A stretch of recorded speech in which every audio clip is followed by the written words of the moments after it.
So, you may not need it. Anyway, thanks for doing that. Hey, John. Thanks for doing what you say you're gonna do. So appreciated. Yeah. It's such a not always. The school policy is still. Dr. Foster, did you know the school policy is still? Yeah. I don't wear one when I lecture because they can't hear me.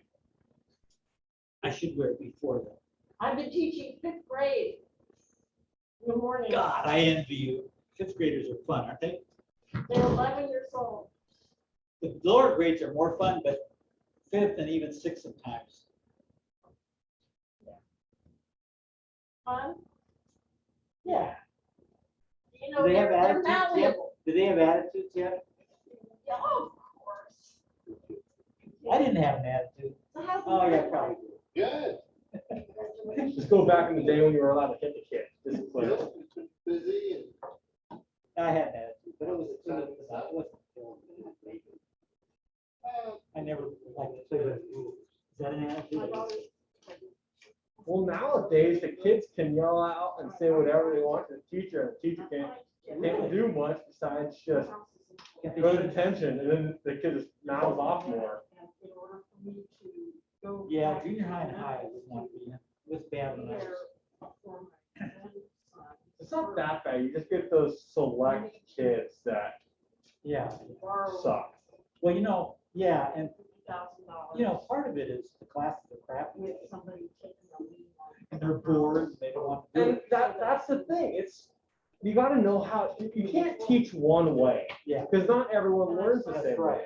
That's right. So you gotta pick out and teach different ways Yeah. and move around. You can't just stick to a schedule. Even a class like this, which everybody's building or wanting to be building, you think there'd be a lot, but every class is so different. Yeah. I prepare up to an extent and I wait and see Yeah, I do. what's here. Yeah. When you get down lower, it's even more.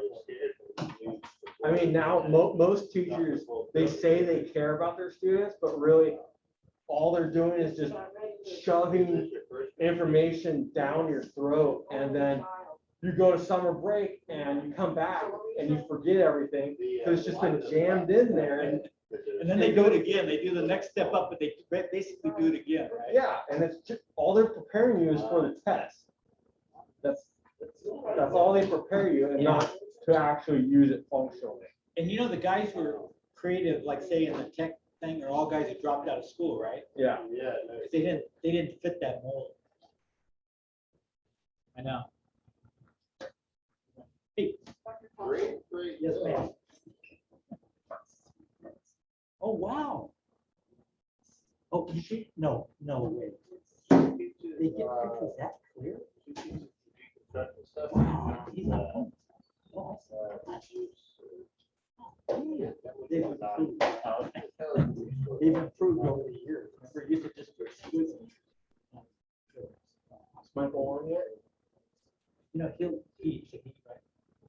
love to see it.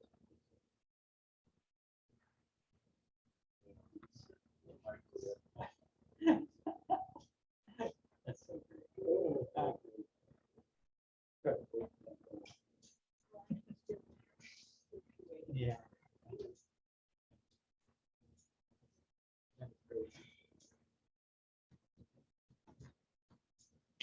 Thanks for your help. Oh, yeah.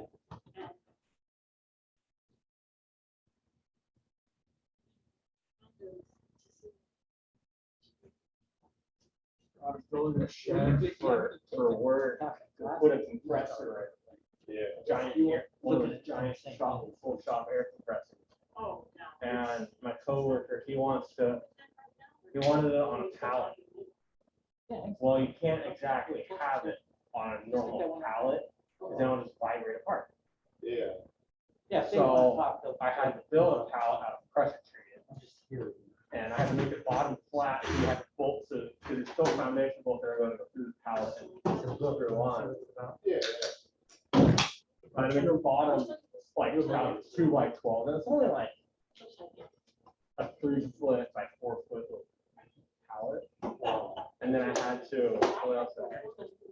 And I put 4 by 6s Yeah. you know, where to replace like the 2x4 on the old pallet. Yeah. And I had to put bracing in so the bolts just don't crush the 2x4 on top from the foundation bolts. Yeah. And now I'm working on the walls. We're having an angle like a shed roof on it. Huh? So I'm figuring out all the angles. Randy Elgin's working pretty well. Well, what department?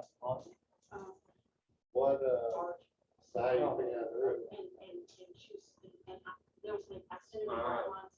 It's the low point's gonna be is 7 feet and the high point is like 88 inches.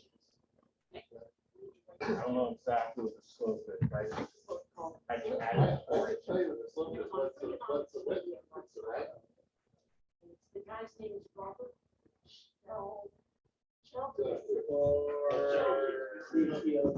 Yeah, right. Okay, Four. so, the low side, what Yeah, is it? that's where all the- Okay, what's the high side, 88? 88 inches, 88 inches. Minus 7. So it's 4 inches of rise. So 4 inches The other. peppers are the- rise.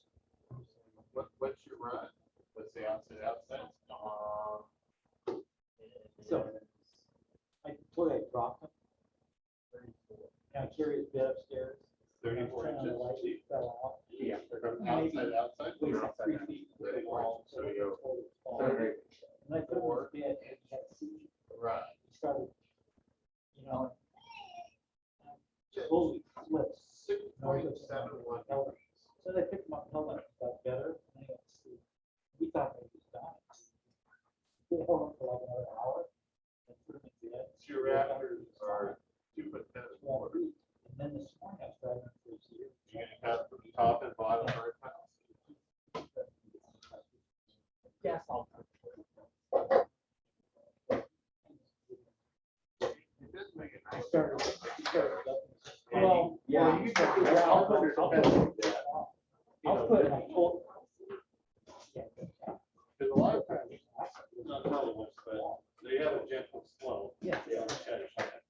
I like, you find a way to do it consistently. It's not a lot. But You know, just do a bird mouth like that, up there. So it's not a real bird mouth because it's not full back, but this wall locks in, and then the top wall locks in. You get something that, you get a little bit, you know? But the other thing you can do, so, another bit of cheat.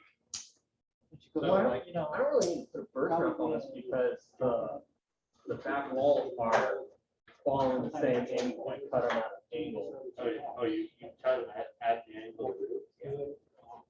That's first step. Well, I want, since it is for an air compressor, I want airflow, a bunch of airflow going into it so it stays ventilated. he had seizures. Yeah. So, 34 inches, but it doesn't matter how you do it. he's like 100. As long as With bird mouth, I gotta put small little windows in. It's not real windows, but the gaps and upper wire, I go over it so it has airflow. But he did. And they got to put a door, I want to put a door. He looks, America's What kind of door you need? A real door, or you something? I'm gonna make a plywood door. I'll frame it with two by four, but I'm as big as. make it square and put braces on it. Plop plywood on it. Doesn't need to be fancy. Needs to be functional.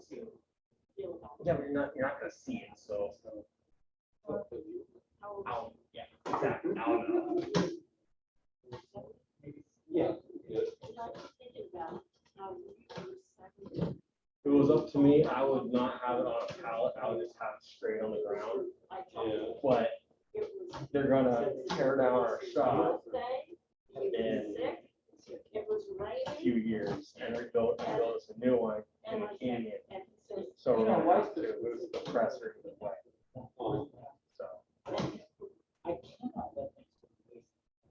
you want the easy to turn. So If you know, if he buys, I pallet, can so you can just pick up with a 4 foot, put on a trailer, haul it down.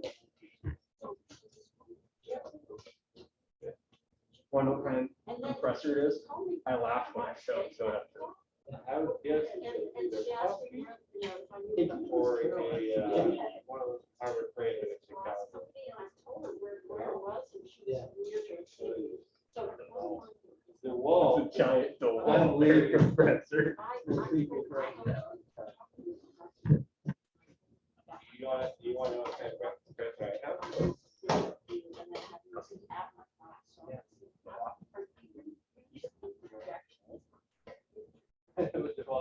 Does Makita or not Makita, Milwaukee even make air compressors? Yeah, I project. Maybe their compressor wall. I mean, it's not the name on it. Mine is a DeWalt, it's 20 years old. They had a glow, ENG, and we'll.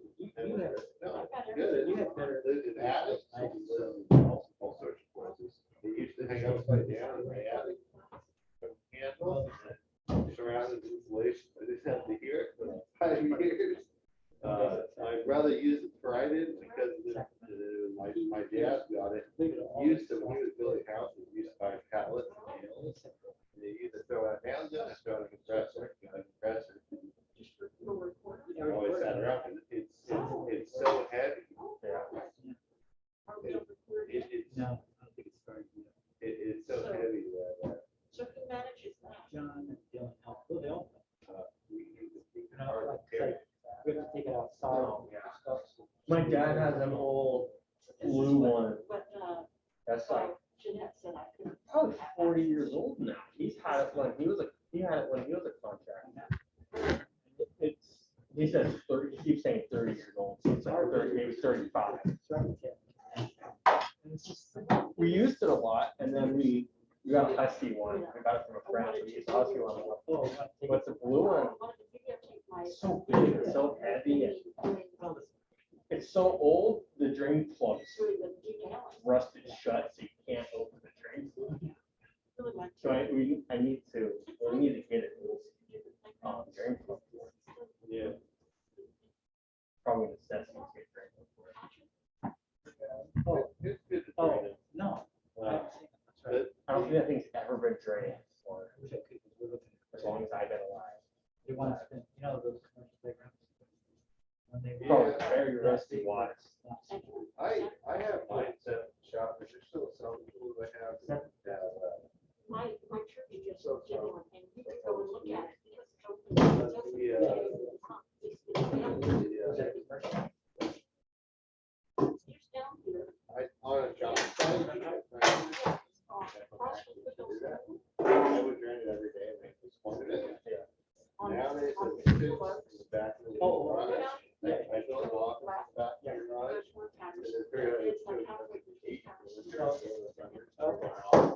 And did they build So now it's like the air compressor. to me what? Now it sits in there, so they can't drain it. And so-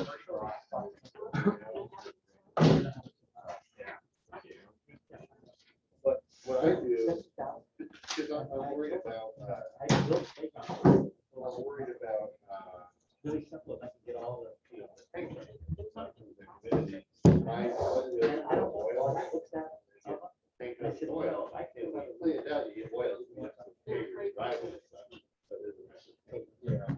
It may be a horrible idea, but And it works. because the rusting is If even anybody. worse than oil. You want a really big shop compressor? Because I agree. Every week, so. But I can do it for 20,000. You make sure you figure out when it works. All it needs is a new motor and a new compressor. So really all you get is a tank. You got a big tank that might be rusted out. Because No, it is pretty good. It wasn't very rusty when I drained it when I took it. uncertified pressure testing. Okay. Doesn't sound very safe. Well, can't you get the inside cleaned and everything? Yeah. And then get it Yeah, I can order a Husky. And I don't have to do a So, You can't epoxy stuff. oh, yeah. So you should, This one has like 4 ports on it for different Oh, to You can take your chair and sit under the window. put in. Yeah. I mean, The one Everybody's only has space one left little for thing. oh, that was my stuff back there. The other one had No, no, four. you can sit there. We'll sit somewhere else. Two of them were plugged. They had four. Yeah. The guy, next time.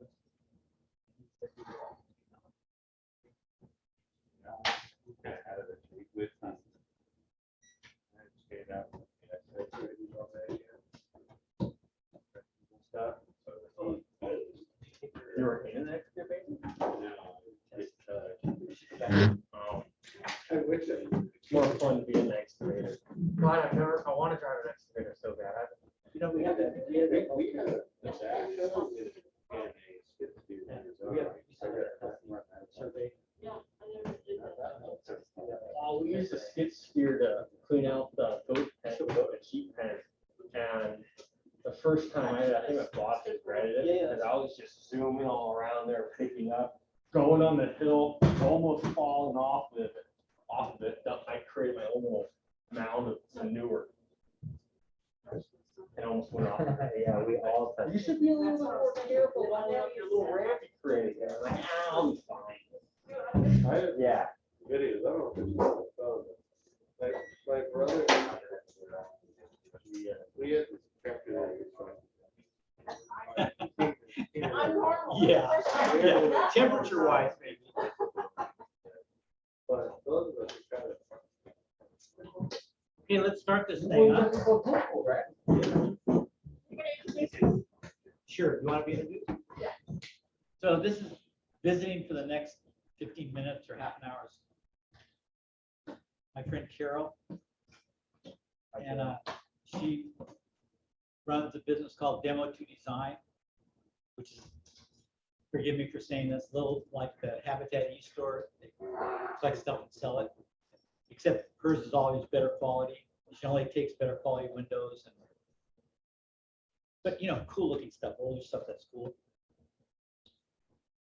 And Doing it she's, for 20 years. yeah, she's been doing it for 20 years and she's been working with me back and forth. Comes to my classes here and there, talks about reuse, not just recycle, but reuse, which is more energy efficient. And we've got to start reusing because we're filling up the landfills and we're not getting, and there's so much construction debris. And when it goes to a landfill with all the airspace, it just takes up a ton of room. Can't afford it. And I'm teaching. And she's teaching. She has a couple of, I'm plugging right now. I'm yeah, teaching non-credit classes In the fall, here. on reuse and deconstruction. John took my class. John's done it. Good thought. And we're trying to, she's working, trying to get the county to start A program. a program that takes waste from houses. Marburg takes it, but they don't, You don't They- reuse it. they reuse 60%, they reuse or recycle 60%, this is what they say, of what can be recycled, which means nothing. The law, state law, is 60% has to be reused to recycle, period. 5. So 65, so Marburg's skimming on it, the contractors are skimming on it, the county's turning their head away from it. So it's not really a functional system right now. And Carol wants to, you know, up the ante and get more of it reused. Be able to have contractors use the service and then redistribute it to people who want it. So we have to get the design side of things to start figuring out creative ways of reusing and refurbishing material, not throwing it away. So, and I've been trying to work on that too. I'd love to do have some kind of maker space where, I mean, maker spaces now are doing computer stuff. Originally, they just did, you know, any kind of thing. So they're starting to specialize, but if we had a lot of maker spaces attached to the school, people could come in, even non-students, and use the tools and make things and figure out ways to reuse the stuff. So she's been negotiating with the county. They're, you know, it's a bureaucracy. It's so slow. They don't want to admit there's a landfill problem. You know, it's like all federal agencies, they kind of ignore a lot of the problems until they're, well, like our national infrastructure or our state infrastructure. It's so out of control. I don't know if you watch TV, but they used to make a joke about Infrastructure was bridges and highways. Those are the two items I said, infrastructure, i.e. bridges and highways. It's not, it's public schools, it's airports, it's harbors, it's the Mississippi River. It's got a lot of problems being dredged, it's not going well. I mean, infrastructure is everything. Now it's cyber infrastructure. So it's anything that facilitates trade and communication, which is growing. It's no longer bridges and frickin' highways, all this stuff. So when Biden tries to get a bill that includes all these things, because we need to catch up, Republicans go, no, that's spending too much money, but you know, we don't really have. Bridges and roads. They want to just reduce it to bridge, but I've been looking at TV and they've been having shows that look at bridges and they go, oh yeah, this is the state of New Jersey, take any state, New Jersey or Michigan. It says they've got 300 bridges that are dangerous. That's one state. And they're going, are you guys kidding me? So it's really important that we start doing this stuff and reusing things, recycling more. So it goes slow because it's not, you know, in this country, it has to appear like a totally horrible thing before we'll do anything about it. And you don't even see or think about reusing or recycling. It's just behind the scenes, so nobody thinks about it. They just keep building landfills.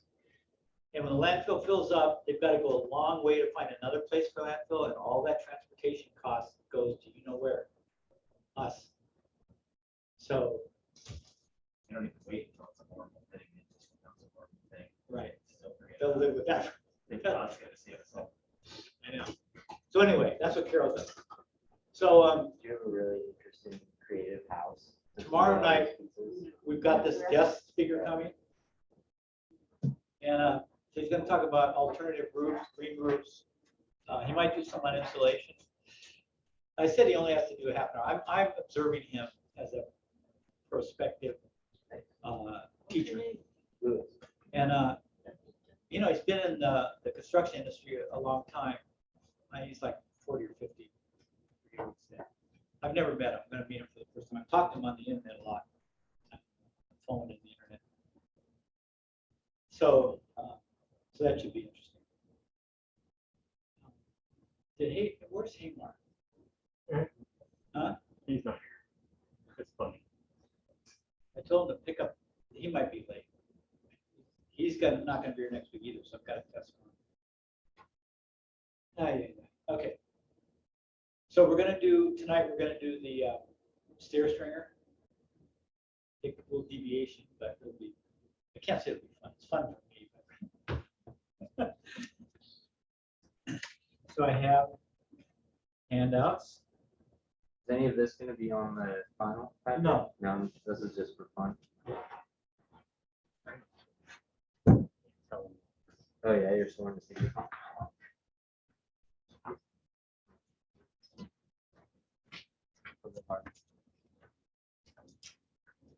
Well, he's probably gonna check. Some people always have I don't know if he's gonna check. There was a lot of true and false. I like to come 50 questions. Yeah. Same. And then some extra credit. Or like four extra credit. The midterm was less than 50. The final. Midterm was 40 with like 45 extra credit. But this one's longer. This one's 50 with 4 extra credit. Be able to find a lot of the answers in the book. Oh, there were a lot of definitions. Okay, so now, I know you guys want to just get out. Everything's got to be influenced. But you can't just do that. You gotta know, you gotta learn how to. I'm gonna take a little bit of time on the board inside. Oh, we gotta keep John's masterpiece out of here.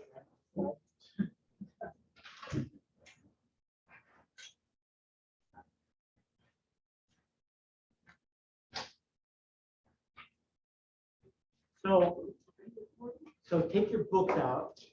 There's a chapter on stair framing in your book. We'll use a couple pages of it tonight. And 11th edition, page 600, and 12th edition, page 502.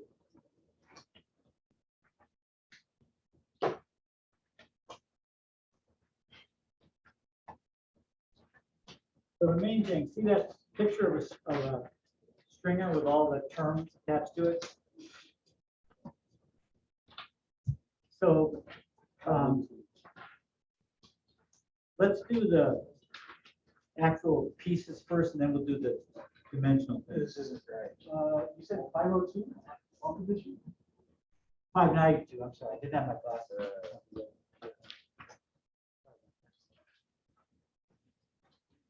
Thank you. 592? One of those tables. So the stringer, the sawtooth thing, you know, it's like the rafter, it's the main thing, you know. The rafter, getting the cuts right and length right, that's mostly what roof framing is about. And stairwell framing is about getting the stringer right. So this big thing is called a stringer. See the arrow there? It says or carriage. I don't know where I built, they call it carriage. I think that may be an earlier term. A stringer is one thing. And then there's a tread. See that? Tread's actually a piece of material. It's either wood or something that you're actually going to step on. And it usually, by law, it's required to have a nosing over the step.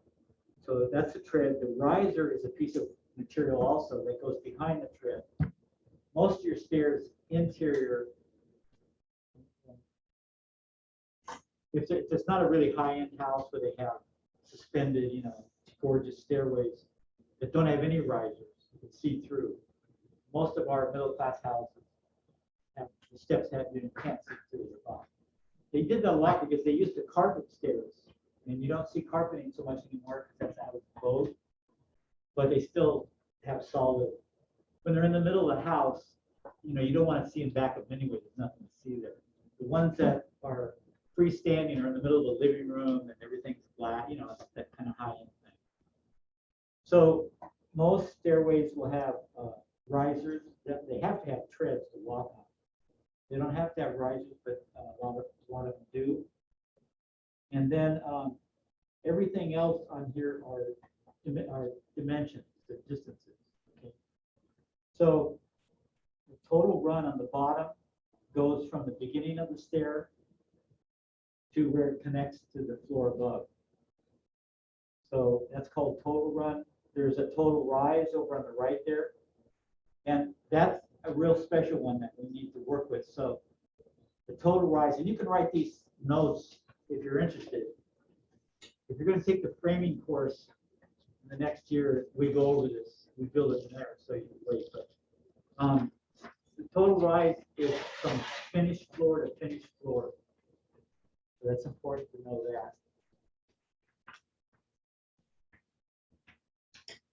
And, oh wait. Is it cool enough in here? Mm-hmm. Hey, Mark, say, oh, So you're wearing a vest or something. Hey, you can sit here. Hey, Mark. You can sit here. Got enough room? Yeah. Okay. Huh? When can I return this? Yeah, we'll get somebody tomorrow. Great. Oh.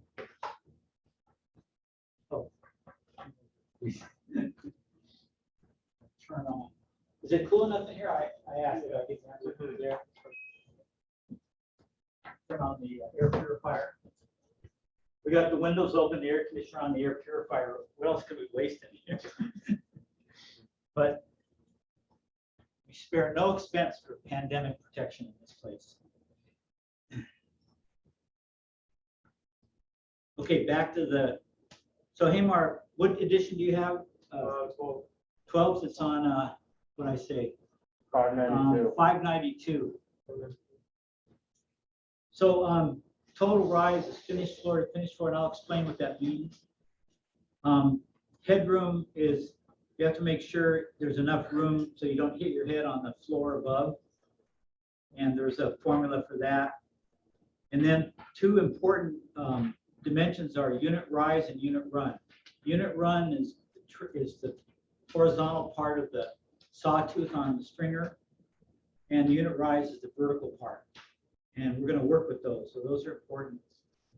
And I think those are the main things. Preferred angle, I don't know, all books have those, and it's kind of meaningless because when you cut the stair, the relationship of the tread where you put your foot and the riser is a formula. There's minimums and maximums and relationships. So when you're in that, that's what it is. You don't have any choice on the angle. It happens to be some angle, but I really don't see how it's relevant because you're not going to figure the stairway that way. It's a little bit like the rafter. You know, there's angles for slopes, but we go run and rise. It's a very similar thing. Yeah, okay. So that headroom, that's a minimum 6 foot 8 inches. And there's not a line up above that actually the arrow goes from the point of that floor where you hit your head straight down to a horizontal line on top of all the treads. So they draw it kind of wrong. I don't want to get into the same details I would in the framing class because it's only a day. So I may show things, but I may say things, but don't worry about some of these details. You said the minimum 6 foot 8 inches? Yeah. Um, So, you know, what's interesting is they corrected that a little bit on the 12th edition. It shows the arrow at the corner, but on the 11th edition, it has it out in the air where there's a diagonal, but there's no way you can measure that. You can't put an imaginary diagonal. So they did it right on the new edition. Okay. So the secret is there's a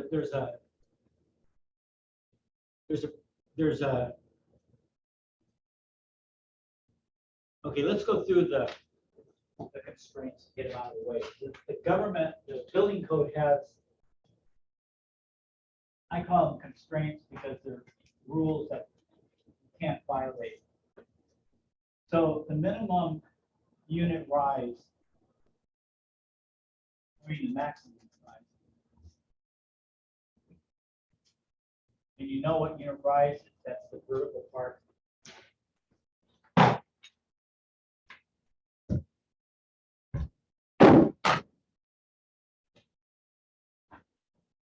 That's this part right here. This is the unit rise. So the maximum unit rise is, what did we say, 7 3/4?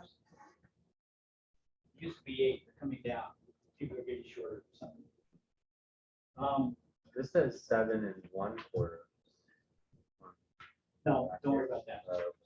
Actually, it's in your book, and in that chapter, but I'm not sure about these. Okay, then the minimum unit run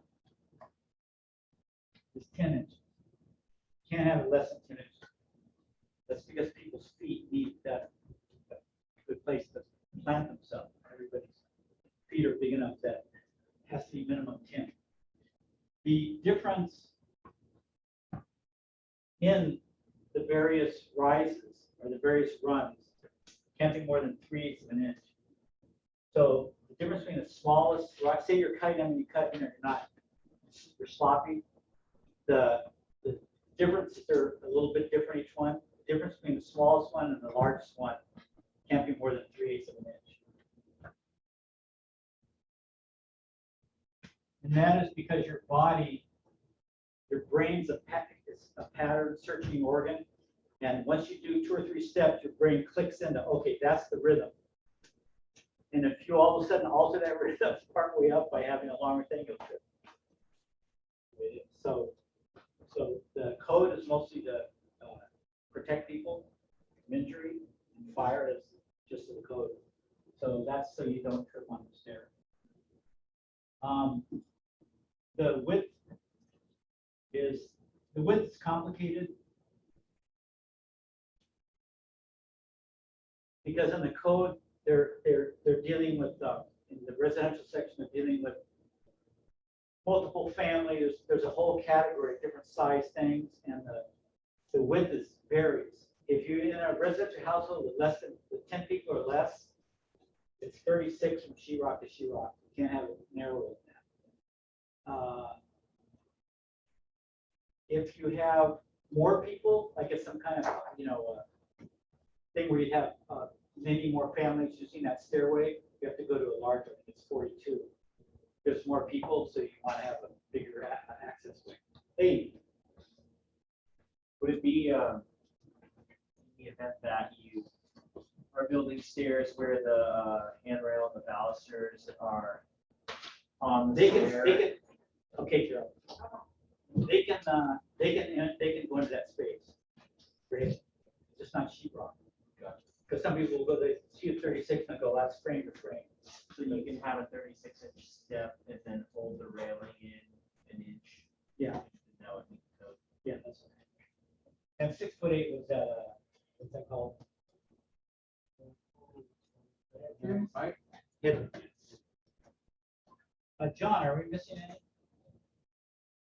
I asked John because he took this class during the pandemic, which is why we're doing this tonight. I don't think so. I think max unit is 7.5 now, but for the, doesn't matter for this class. I don't think so. Why don't somebody look it up? On 593, it says 7.5. No, remember we looked up the Santa Barbara County thing? No, because I thought it was 795. I mean, 595. Louis, Oh, it just, oh, this is about the rises. Never mind. I think it's 7.75. I'm pretty positive. John's gonna prove me wrong in a second. But it keeps going down.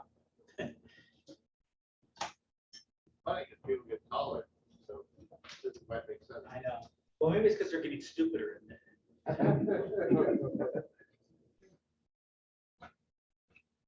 Could there be a wider variation between two sets of stairs? Like, for instance, on, No, but you have a landing. right, It so has to the, be the same for both sides of the landing. say that again? Above and below the landing has to be the same, Like quarter inch of like 23. same rise and run.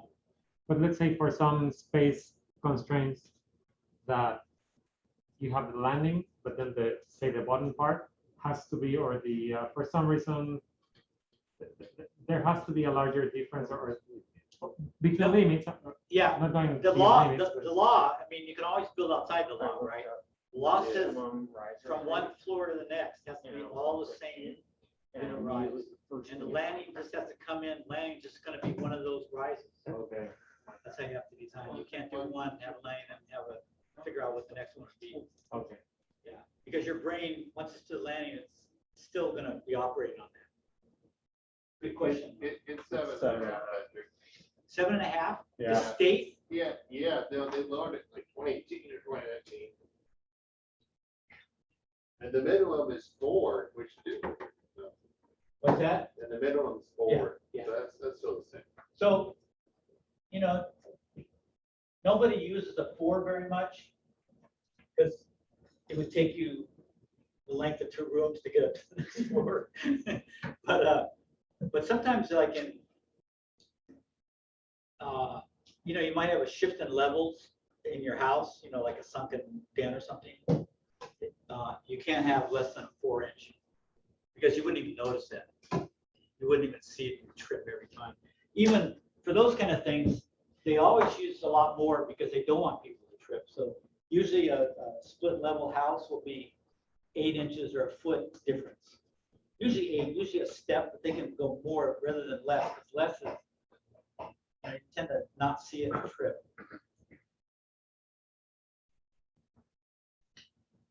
7.5, that is ridiculous. So that means, well, it's good for older people because they don't have to go as high. And maybe that's because the boomers are retiring. We're getting more older people now. We're getting a whole shift of older people. It could very well be what it is. I don't know what they do in Europe. You know, they've got Europe's so old, right? I mean, most of their housing stock, like say in Paris, is just ancient, and they don't have a lot of room. They have smaller square footage for their apartments. And so when they have a stair, they make giant rises, like 8 or 9 inches. So you have, I don't know if you've been, maybe Mexico City or other places, you know, the same thing, but they're, they're really a challenge to get up. People just get used to that because they don't have the room. America's got a lot of room, we're a wealthier nation, so we can afford that. Europe 7 3/4, or yeah, 7 2/4, right? Riser height Maximum maximum. in Europe? Yeah. Okay, that's new. But if you go, right, so I suspected they would come up. But if you go to Europe, because so many places are old, if you go from one floor to the next, or if you even look at real estate shows on TV, cable, when they go to Europe, they're always complaining about the stairs, how giant the stairs are inside. They're like, they could go a foot. They just don't have the room. If you have a bigger rise and a smaller run, you're going to be able to get, you're going to take less room up on your stair, right? So that's what they have limited space, so they cram them in. Okay, so the most important thing is the most important thing is making sure every step from finished floor to the next finished floor is exactly the same. So that means the reason you go by finished floor is because that's what you're stepping off of, the finished floor onto the first step, and then the last step onto the finished floor above. So you measure from that down. Now, your plan may just have the rough floor, give you that dimension. And what you have to do is you have to find out what flooring is going to be on the upper floor and what flooring is going to be on the bottom floor and what flooring, how thick the treads are going to be. And you're going to have to figure it by those. Like say you have a total, say the rough total rise from rough floor to rough floor is 8 feet. That's okay if your top finished flooring is the same thickness as your bottom finished flooring, then it'll still be 8 feet. But if one's 1/2 inch and one's 1.5 inches, so they're 1 inch different, then you've got to take that into account for the total rise. And usually your plans will tell you what floor is going to be in each thing. So you just have to, if the architect doesn't actually mark it, you just have to find it and figure it into that total rise. What thickness do you figure for carpet? Let's say the bottom's hardwood, the stairs are hardwood risers, the treads, and then the top's carpet. You say it's almost nothing, or? No, carpet has a thickness, and carpets vary too. And they have to tell you actually. Yeah, they actually need to tell you what that's going to be. They'll say typical 1/2 inch pad, and then they'll say 1 inch. What do they call it? There's a name for that. For the carpet thickness, that's got a word. I forget, but you have to know that. Is that the finished height of the carpet, or is that to? No, the finished height. Yeah,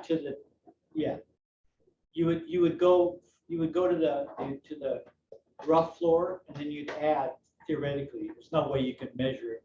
The carpet's there. You just add whatever that the pad thickness pile. Thank you. The pad thickness and the pile thickness. You add that on your finished floor, and then whatever finished floor the bottom was, you go between those two.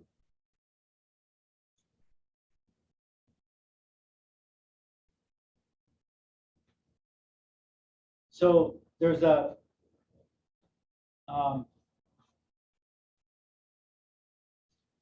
so often you put stairways in before the finished floor is there, right? You'll frame and then you'll put the stairway in as part of the frame.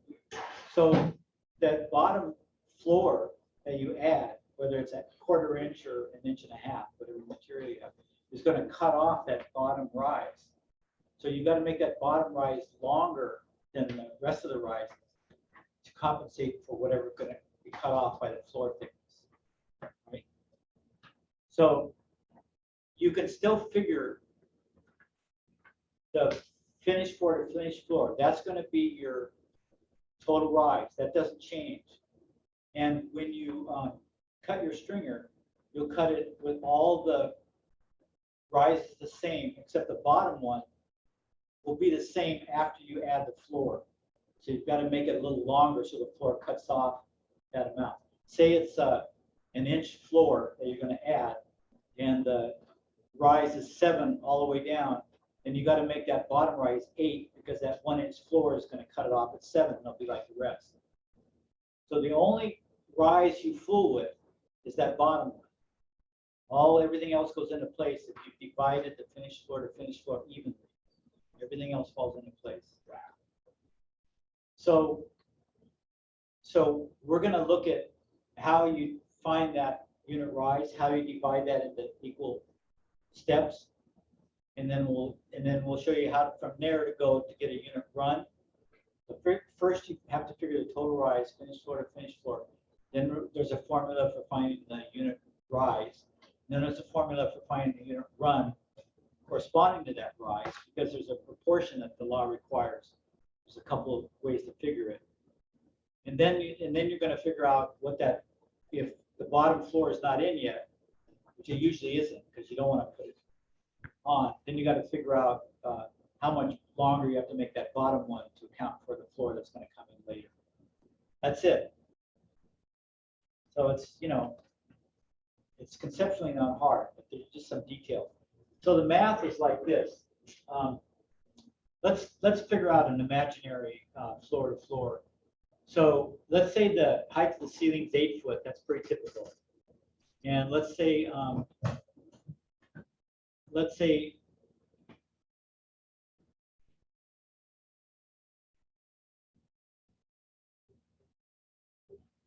total rise 96 inches.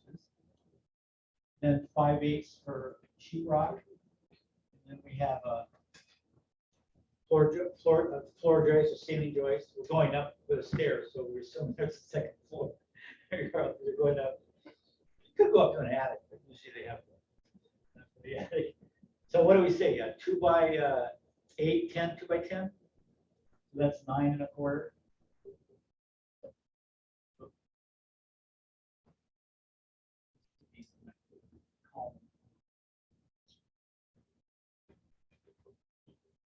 And then we have the ply on top. What are we going to have? John, pick a ply. 3/4, 1/8.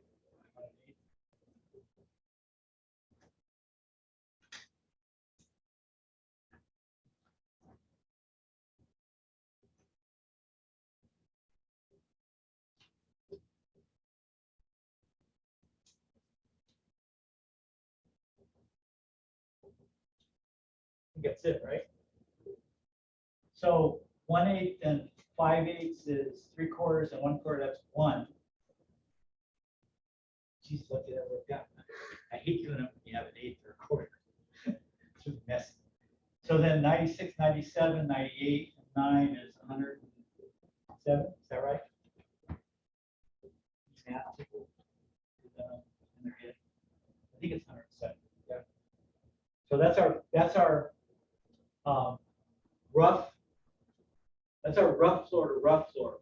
So say we're gonna, for this first one, the simplest, it's gonna be the same thickness. It'll be 3/4. It'll be 1 by 2 oak flooring on both top and bottom. 3/4. So we can ignore those and just use 107. Right?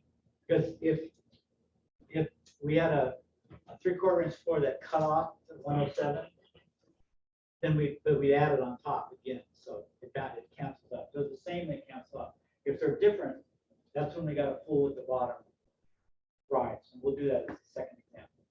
So the first example is 107 finished floor to finished floor. And so then this is how we do it. We take 7, because 7 is the closest whole number to an optimal stair. Optimal stairs, well, that may vary now. They used to be 7 1/4 was the perfect stair. But if they're only allowing you to go to 7 1/2, it'd be going down, maybe 7 down there.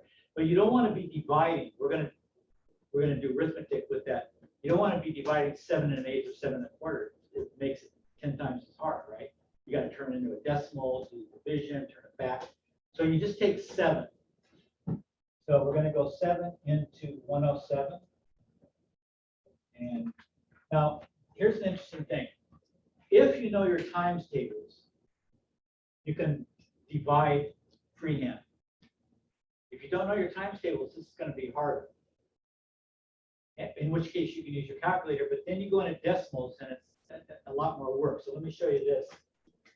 If you just do it longhand, you go 1 times 7, 7, and you drop this to 3. You don't divide until you bring another number down. 7 and 3, 7 goes 5 times 35. So you have to know like 5 times 7 is 35. If you don't know all those tables, it's going to be harder for you. You can use a calculator. And especially if you have a construction calculator where you can quickly go from decimal to measurable fractions, then you're a lot better. Okay, and then you have 2, right? Remainder 2. So that means 2/7. These are steps. So you have 15 and 2/7 of a step. You can't have a fraction of a step. It has to be whole, right? So we're going to round these. If it's 5, if it's over half, we'll go up to 16. And if it's under 5, we'll go down to 15. So 2/7 is what, under half or over? It's under, right? And this is how I do it. I take this number and I divide it in half. So that's 3.5. That's halfway. So if the numerator is smaller than 3.5, I go down. If it's bigger than 3.5, I go up. You can just do that with any number. So we'll just get rid of this. So this is 15 even. So that's how many steps. At least we think. This is theoretical. We may have to adjust it. So you think, well, then how do we find the exact size of the step? Well, we take 15 and we divide it back into 107. And the reason it's not the same thing is because we round it off. Because we round off, it changed the number, so we're actually going to get a different answer than just 7. You would think, well, you're just reversing it. Well, we are reversing it, but since we've rounded off, it's going to give us a different number, and it'll give us the exact. It's 15 steps, and it's 107 inches. So this should give us the exact height of each unit rise, yeah? So we know it's going to be probably around 7. Good guess, huh? So 7 times 5 is 35, so we'll carry the 3 1 times. No. Yes.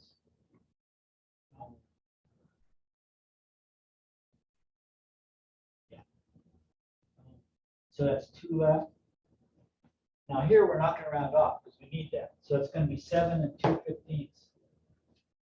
So that's our unit rise.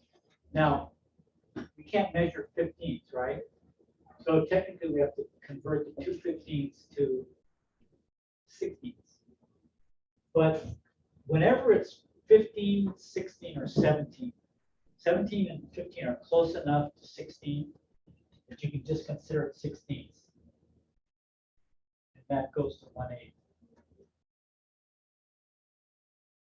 So that's our unit rise. And that's a pretty good, that's a really solid. Now, if you need, it's got 15 steps. If you didn't have enough room this way, you're really tight for some reason, say there's a door that's coming into the room real close to the bottom of the step, and you want to have some trim in there, and you like to make the step a little bit less, you can make 16 steps, and that'll make each part a little less. Is that right? No, you go up with 14 steps. Yeah. So it's 1 less step along the thing, and that'll pull you away from that door. So there might be ways that you want to change that.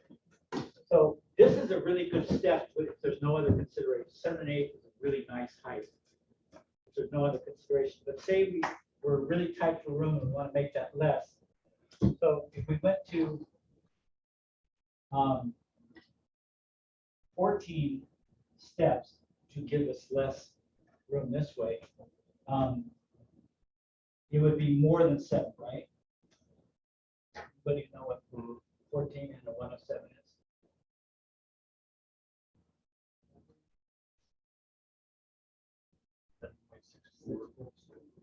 So 6/4, so that's like 5/8, 7 and 5/8. So that's too big now, right? Used to be 8 inches, that was fine. Used to be 7 3/4, that was fine. Now that's no good.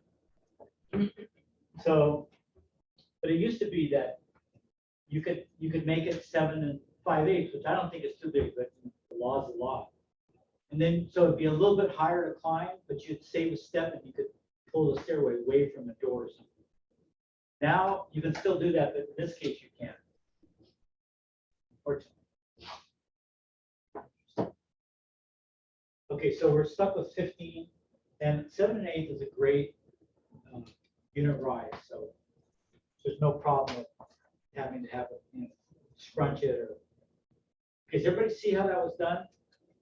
So what if we did, okay, let's do that same one with a calculator. Say our math isn't good enough to do the long division.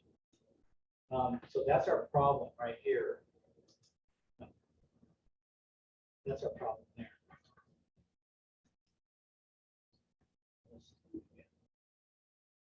So if we were tight for space, Patrick, Yes. would it just be better to do a spiral?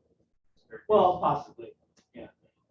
That's a rare occasion, and it's usually when you're doing it. When an architect designs it, they're supposed to know that that's gonna work. They make mistakes too, and hopefully you'll discover it before you have it built and it goes past the doorway. And you go, oh, shit. But they're responsible, but it's always good to check it. Like, whenever I build a set of stairs, I built a lot of stairs, I would always check it. I'd always go through the math and make sure they designed it right. So, and then if it was wrong, I'd go to them and I'd say, we need a change order because this won't work this way. And the architect will look and they go, okay. And then you're safe. You're not going to get in trouble for not doing what it says. So somebody divide, who's got a calculator, somebody divide 15 into 107.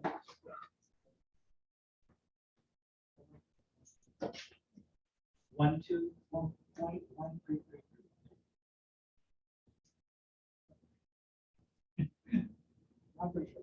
Okay, so now you've got to make 1.133 into a fraction. So anybody got a construction calculator with them? If you have a construction calculator, you do the math, you divide just like you would in any calculator. And then when you get that answer, you can just punch, they work different ways. You can punch, convert, or inch again. The second time, and it will change that into 16ths or 8ths automatically. Okay, so a strong 1/8, yeah. Okay, great. So there you go. Otherwise, you got to do this. 13/16ths. Just knock this off. No, 1300ths.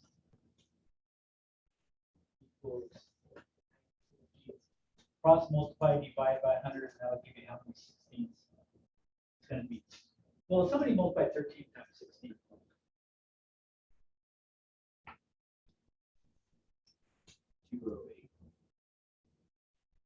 And you divide by 100 and you get 2.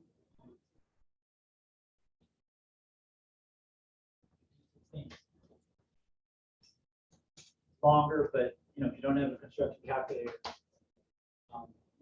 So if you know, and this is the last time I'll talk about it in this class, because people get tired of hearing it. If you take the math class, you'll get more of it. But that's the formula there. You want to find out, algebra just means X is what you're looking for. You want to find out how many 16ths this number equals. And when you read a decimal, just read it like you would, instead of reading it 0.13, you'd read it as a common fraction. You go 1300ths, right? Now you got to know how to do that. If you don't know how to do that, it's going to be hard to put that into a common fraction. But if you know enough to go, well, it's not 1/10 because it's bigger, so it must be 1300ths. If you can read it off, then you're okay. Then you just go 1300ths equals some number of 16ths. So that's the basic proportion. If that's too abstract for you, then get a construction calculator that'll do that for you. Those are your options.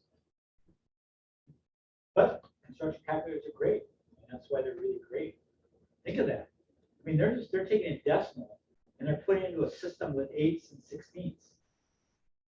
I mean, it's this calculation, but they've embedded that in.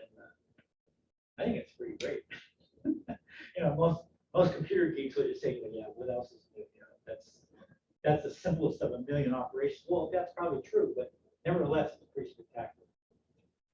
Okay, so we got 7 and 8. Okay, now. This is a real whirlwind thing. We'll be out cutting it in no time.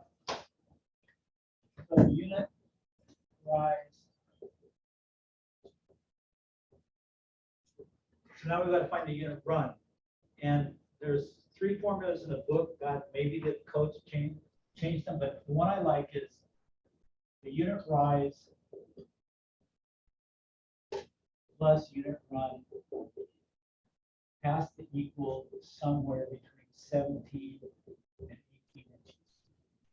There's one where you double one of them and add it, and it has to be a certain thing. There's one where you multiply them together. But this, I found this is the simplest to remember. The 3 of them are in your book in that chapter if you want to check it out. So this means that they're giving you a spread. This is the minimum, this is the maximum, anywhere in between is okay. So the way you figure that is you just take 17 and divide or then you take 18. I mean, not divide, subtract. And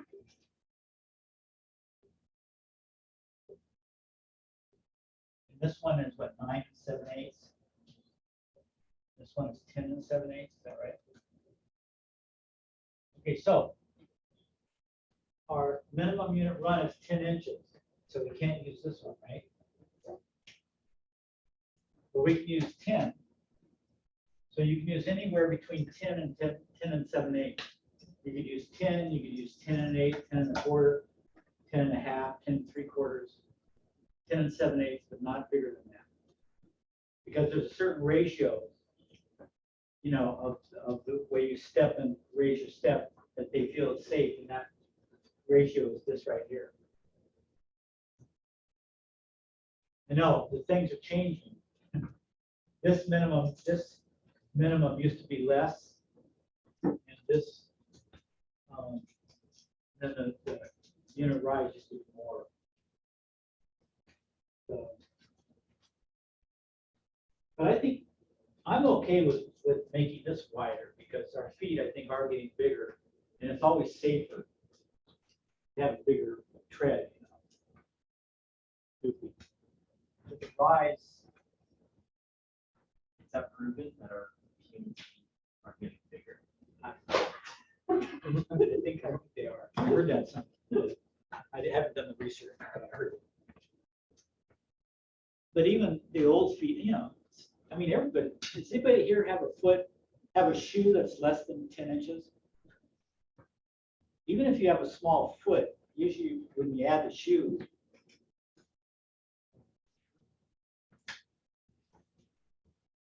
yeah, I have average size feet, not small and not big. The shoe's 12 inches. I'm like a size 9, Size 9. 9.5. So even if you're smaller than 9.5, even if you have a 7, which I don't think, you're still going to be above 10 for your shoe. So that makes sense.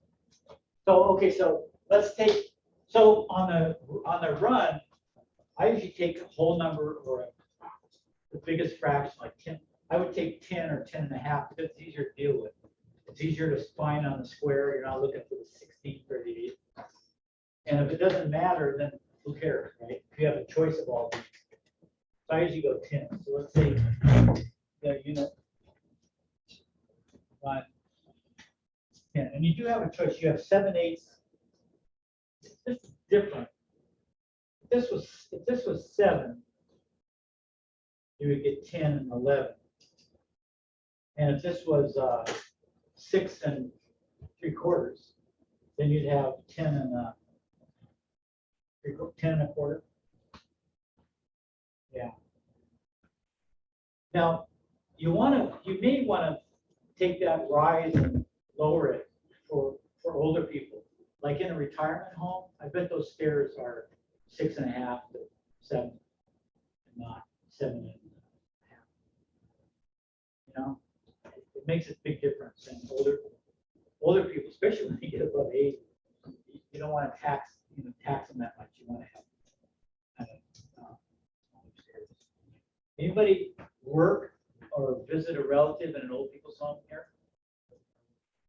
I can measure. Yeah, measure, would you? They feel pretty standard to me, so I don't. Yeah, they could be, yeah.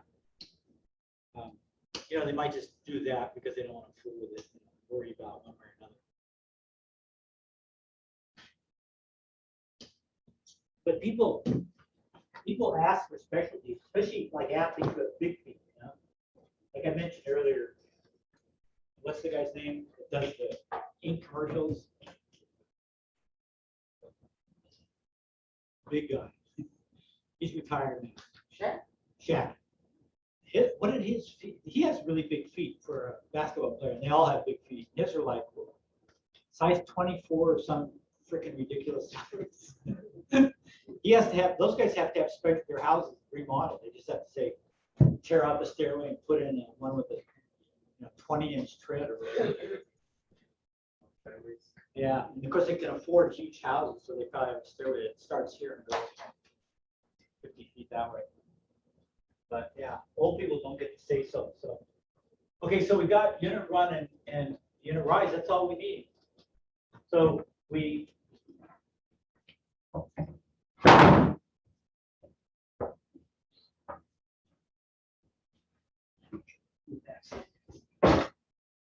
Then we take our framing square and first we crown it, right?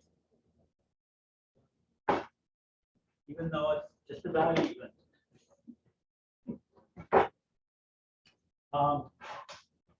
Then we started to, we're going to do it out there where when we cut, we've got a whole one out there, but I'll just show you a little bit. So you're going to do the same thing as your, you put the square on your rafter. We're going to put it at 7 1/4. No, we're not. We're going to put it at what, 7 1/8. And the other one's 10. Yeah. So. Kind of hard to see. Yeah, What's that? it's kind of hard to see from all the way back here. I know, we're gonna go outside for it. I'm just, since you remember doing it for the rafter, I'm hoping it carries over. You never know. So you just put the 10 and the 7 1/4 on the edge of that rafter, and then you put the thumb screws in, right, or just the wood, and then you're good, because you're gonna have to do the whole set of stringers like that. I have a nice piece here somewhere. So then I'll show you out there the rest, but your first one, you got to make sure you leave enough room for that first unit run. So, and this has a check in it, which means a little crack.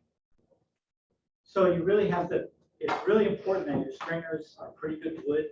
You don't want to crack them because if they fail, someone's going to get hurt. So usually you order the material, find out how long the stringer is going to be, then you order material. Make sure it's got an extra 6 inches on each end. Because often, if it's delivered, you won't be able to pick it out. You won't know if it's got a split in it or not. That way, you've got a foot, half on each side, to cut away any split material. So this one's got one. So I would go down a little bit, maybe like there. So make sure I have enough. So I could, the 10-inch is going to be there. So that'll be okay. We'll miss most of that crack. And then you're gonna just do the same as you did with the. Well, it's not exactly the same. Then you're just gonna come down and repeat. This hits the end there. And you're gonna go all the way down to the end. And say this is the. This right here is the last one. And sometimes you won't have any wood left for this clip to hit. Like say you come all the way down to here, then you won't be able to do that. But what you do is, we'll say the one before is right here.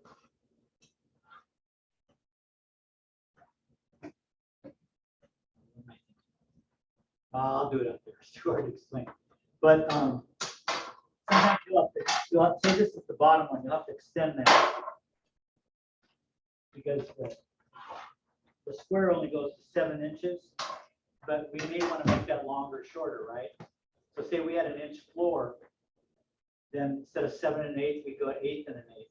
So we make this stringer longer. So you extend that line, and then you can just take the tape and measure that extra bit. Let's say 8 1/8. And then, then you'll come back with your where your bottom's gonna be. So it's just that bottom rise that you have to either extend, sometimes you'll make it smaller. Like if the floor on the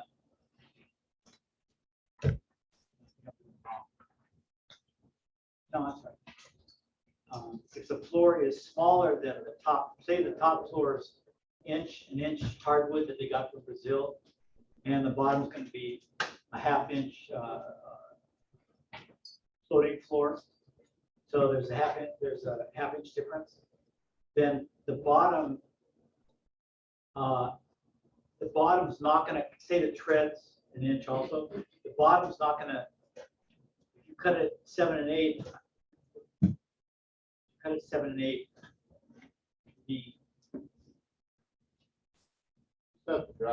if you cut it 7 1/8, and this floor is smaller, it's going to be too high of a step.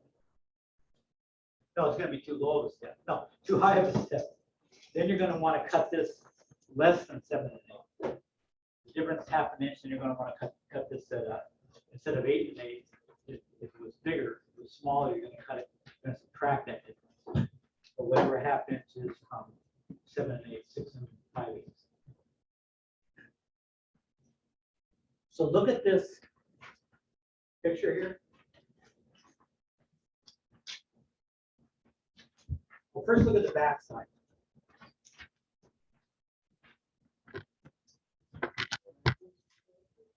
Oh. And Dennis. Oh, and so does Carla.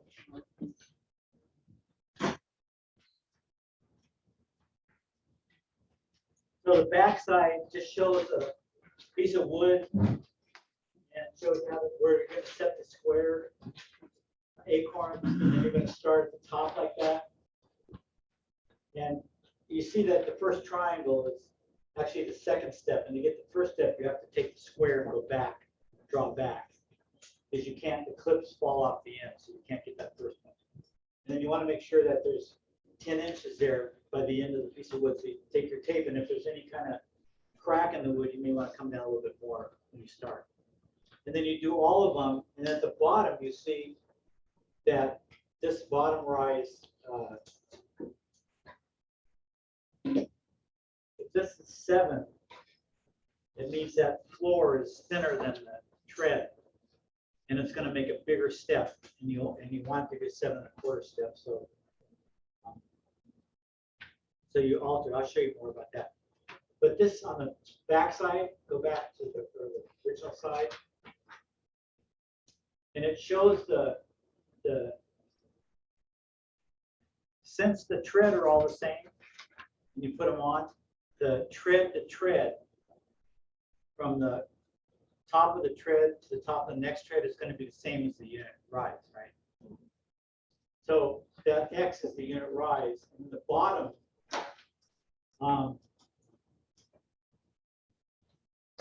if the floor is the thickness below that dotted line, that means you do X, and then you have to add some that's going to be cut off, so you can see it kind of there visually.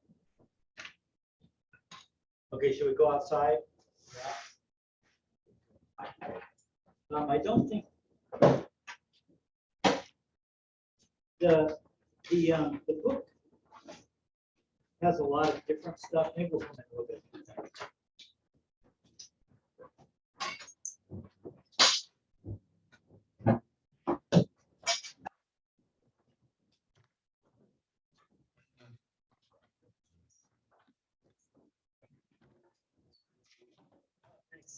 Did you go to the show?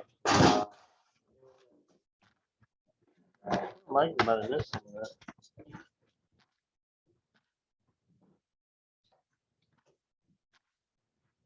Referendum?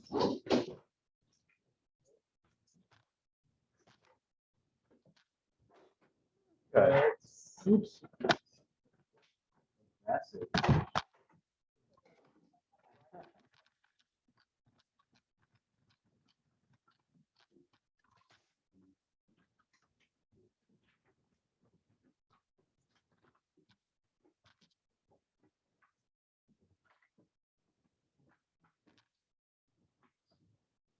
Each here for a reason. We could just get it around your neck and go over by the projection.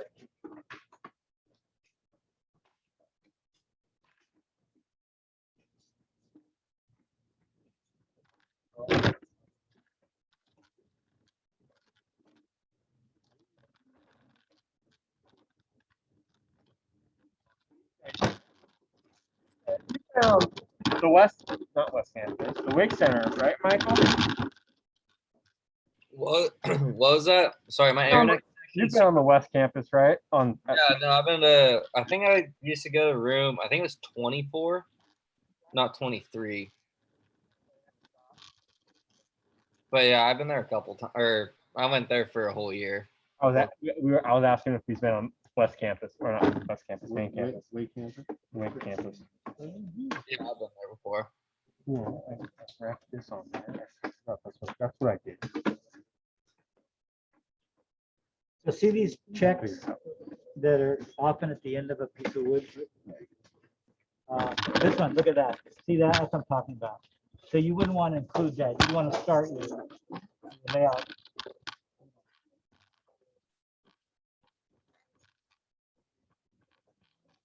There. This is old wood. Hopefully the new stuff from Hayward or Home Depot won't have those. And they usually don't. Well, maybe Home Depot. Huh? Maybe Home Depot. So, okay, so we got our clips. Am I live? Can you see me? Or see Yeah, this? he can see. You can see this? Okay, good. So, we got our clips at 7 1/8 and 10. And then because we can't do the first one because the, first one's here, because this goes off. We got to start with the second one, and then we got to make sure we have enough room for that first one. So 10 inches to, and it goes to here. That's pretty good. Avoiding a little bit of this.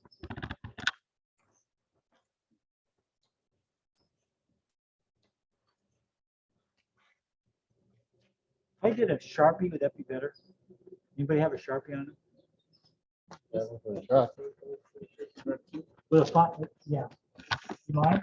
I've probably got one of my built in there. Now, the thing with these, if you travel, like we said in the layout of the rafter, and we laid it out with the rafter square. Remember we said if you didn't get it exactly at the same point, the starting point, end point, you could travel and add a 16th and 8th or whatever, and then you'd really be off. Same with this. So the edge has that bull nose, the little round part. So you got to kind of extend that line over the edge. It was super fun. Yeah, that's special for you. Yeah, shit happens, huh? They start out fine point, but not after a couple of weeks. Of course, I can't erase this one, but Yeah, don't mess up. Yeah, get those really thick ones. I have really good ones. They're real thick ones. Market for plumbing. so we had 15 steps. Yeah. So rather than take the clips off because they don't settle, I usually have a square without clips on. Just use it by itself. That's just me. I hate to put clips on more things. And then we could measure out here if we were smart. There's 10.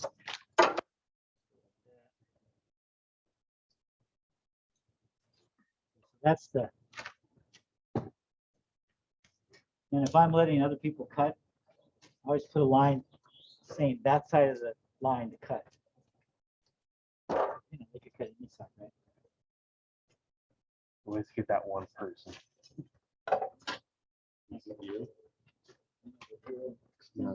Edge.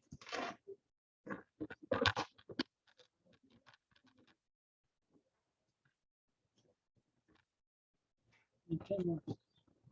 10 more? Yeah. Yeah. Good. question.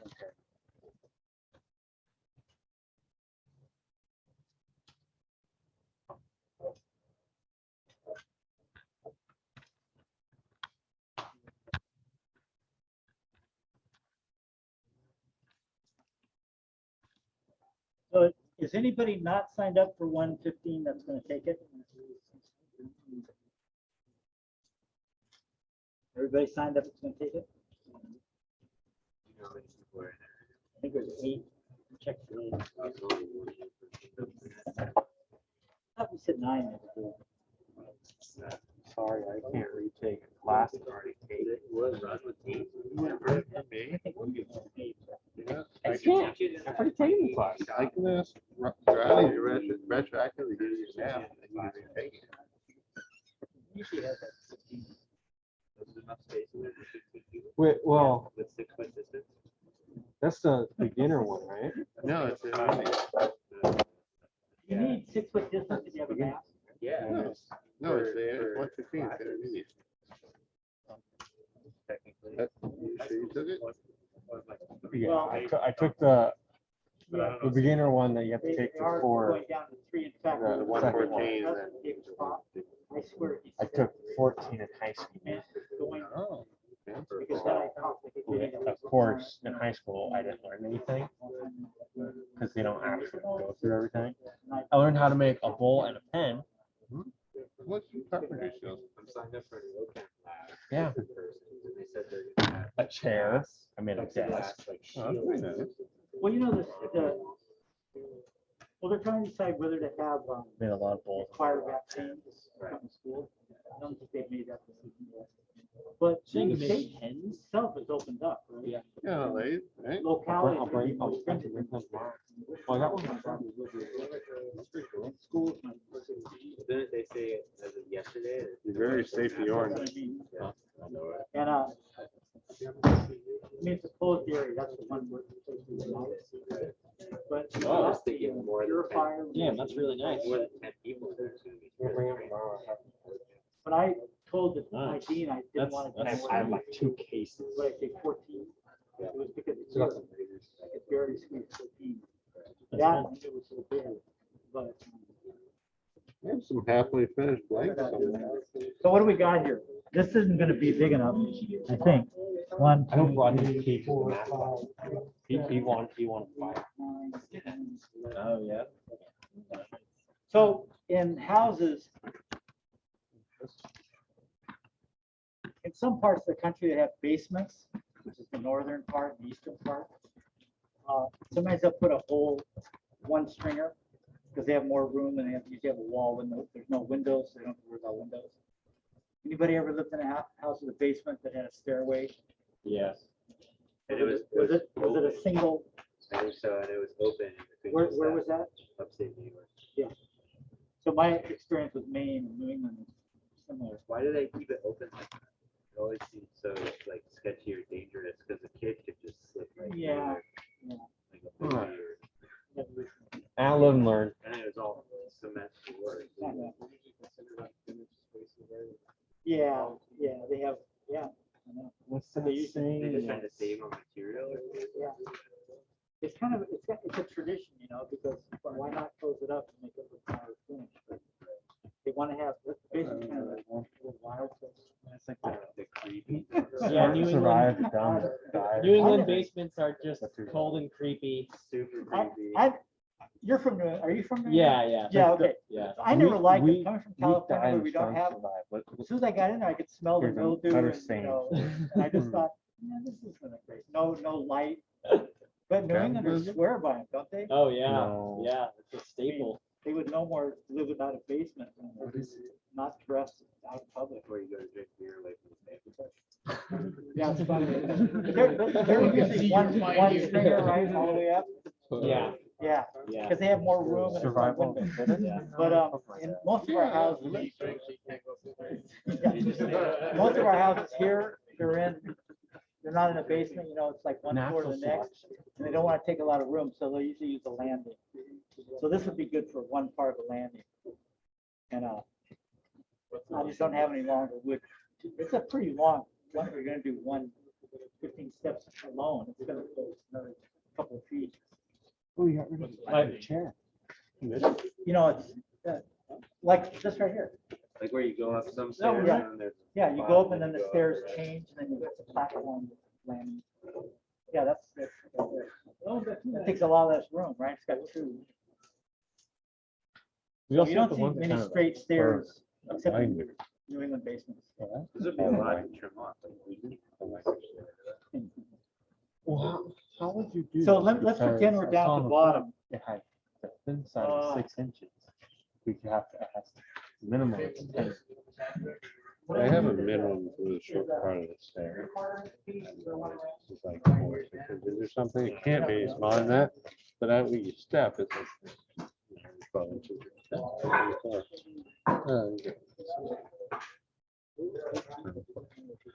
Worked a lot of single story places. You don't get a lot of 2-story houses. Most So- of the, most of the places I work 2-story places have winding stairways, it's like freehanging or something, there's something. And you might be able to, if you had a Stairways that work, you know, but it's cabins. framed So wall they're underneath tiny. it. But I've never seen that done, but that would be the only way. You couldn't expect it to hold, you know, free. metal frame. Yeah, could you make like a, what did they call it in the book? Like a knee wall? Yeah, knee wall. I don't know. I would do it on my own, but I don't know if the code would let you do it. Yeah, if you made a strong enough knee wall and you made sure they both, the weight of both of them was on a knee wall. You know, and if that was being enclosed, if a knee wall usually would be enclosed, you know, then you could put a 2x4 on this part, connecting them, and that wouldn't show because this would all be visible from here up. You could put a board in there also. You know, I would think that on a knee wall would be enough. But. So say the top floor was 3/4.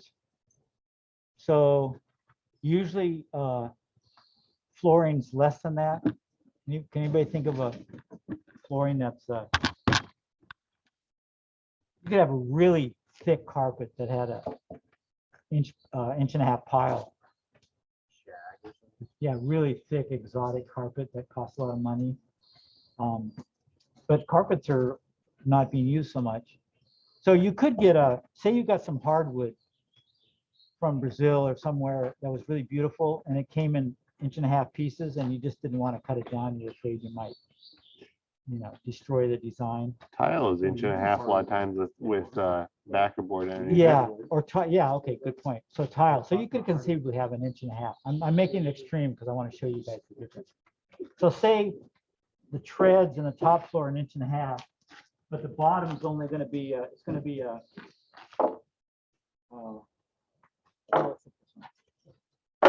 it's going to be a three-quarter wood, you know, 1x2 wood strip flooring.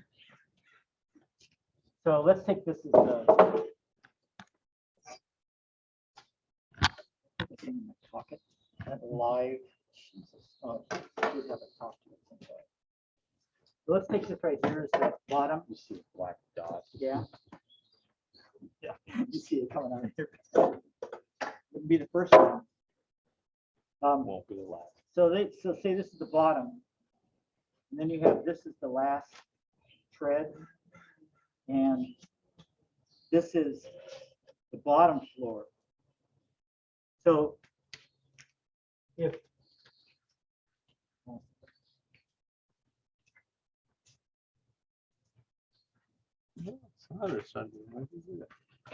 if the bottom floor was 1.5 inches like everything else, then this would be 7 1/8. I think Zoom keeps itself in focus. And area of space would be 7 1/8, right? And so we would make this what? How deep would we make this? This is the floor. This is slab under here, say. So we have to make this one 1.5 inches longer, right? Because this is going to come in and make it even, but this is gonna cut off 1.5 inches. So to make this, to make this 7 1/8, we have to go to, make this 8 that long.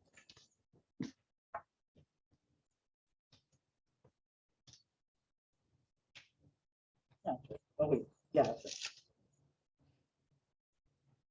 No, 1.5 inches. 7 1/8 and 1.5 is 8 5/8.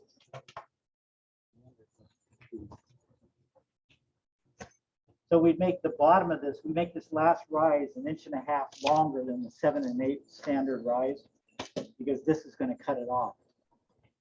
So if we put it, if this was where we cut it, and then we put this same flooring on the bottom. Damn it. No, I'm mistake. If it's the same flooring on the bottom floor as the tread, then you just make that last one 7 1/8 like all the rest, because all of them are cutting off 1.5 inches. Yeah. So if all the tread and the upper floor and the bottom floor are all the same thickness, then you make all of them 7 1/8, even the bottom one. So that's the only case where it stays the same. If you have a thinner floor, so let's take the example of a thinner floor. So that's going to be 7 3/4.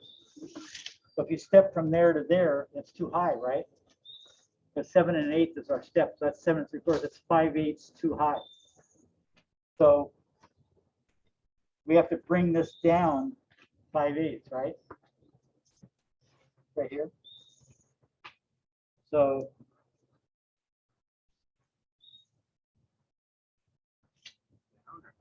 sorry. Yeah, thank you. We have to come up with this if we want to have it less.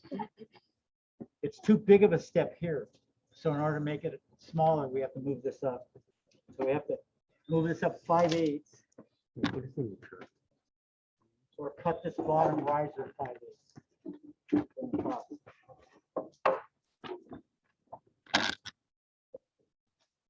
cut it. If you cut it 5/8 less, so it's 6 1/2, and this will be 7 1/8. It'll be our standard rise. So if this is smaller, then you have to make the bottom rise smaller in the difference between them. So this is 3/4 and 3/4, so you have to make it smaller by 3/4. If this is bigger, if the tread is 3/4, but for some reason you have 1.5 inches at the bottom, then what do we have to do? Then this will be thicker, so it'll cut up into that rise, right? It'll cut up a little bit, so you have to make it longer to bring it back down. So you're either lengthening that rise or shortening it, depending on this. So if the bottom's thicker, then you got to make it longer. If the bottom's thinner, then you got to make it higher. In this example, are we assuming that the stringer sits on the finished floor, or No. it sits on These examples, it's on a rough floor. Mhm. And that's usually the case because they put the finished floor on afterwards. Mhm. You know, they do all the framing. They don't like to have the finished floor there when they're still Yeah. doing stairways because you'll scuff it all up. But the exception is in New England, where the basements are, they're usually on a slab, right? And sometimes they don't put any. How do they finish them? In your experience, they put a slab and just put a carpet on the slab. Yeah. Yeah. Yeah. So this yeah, you would still, if you're going to have something. Now sometimes they leave it as slab if it's an unfinished basement, and they'll put the stringer right on the slab. Yeah. And then if you're going to well, they would have to plan for one way or another. They have to plan for everybody in the future leaving that slab as a slab. if someone came in and put some flooring on it because they wanted it dressed, then it would cut into that stairway. Now, if it was 3/8 flooring, you could get away with it because they allow you a 3-inch variation between risers. So you could put this on your slab and not have to change the stair. But you sort of, when you're doing it, you have to sort of think, well, what's the future going to be like? Is everybody going to want to, you know, if a guy's down there and he makes a shop out of it, then a slab's great, right? He can just sweep that up. But if the wife wants a, you know, finished basement for, you know, she cave or whatever, then. What could you put down there that's that thin?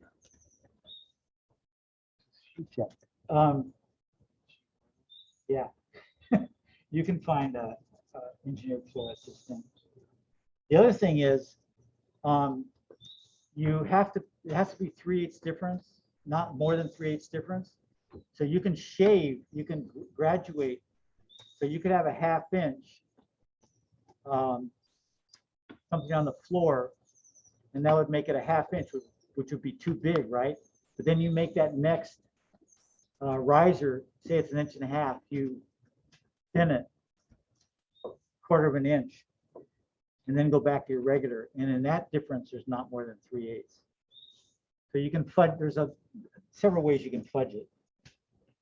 But yeah, you kind of have to decide what you're going to do. Also, Douglas fir, any kind of wood can't sit on a concrete slab because it'll wick water and rot. So you have to have treated wood where it hits the slab, where it sits on a slab. Even if you're going to put, huh? You have to consider for that. Yeah, and even if you're going to put flooring on it, it's still going to do it because it could wick water up anywhere and knock that out. So, questions? I mean, you've been asking great questions. Does it make a difference, Patrick, if it's carpet throughout the stairs? In terms of measuring? So from finished floor? Yeah, you have to assume a certain thickness for any carpet. If it's, matte carpet, it still will have some thickness, and maybe a pad too, right? So that you add that to the size of your. So that's your tread thickness, and your flooring on the bottom might be different than that, right? It might be the same. It could turn out the same, and then you wouldn't have to cut them all the same.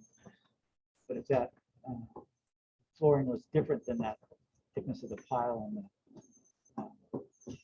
underlaying, you have to compensate here.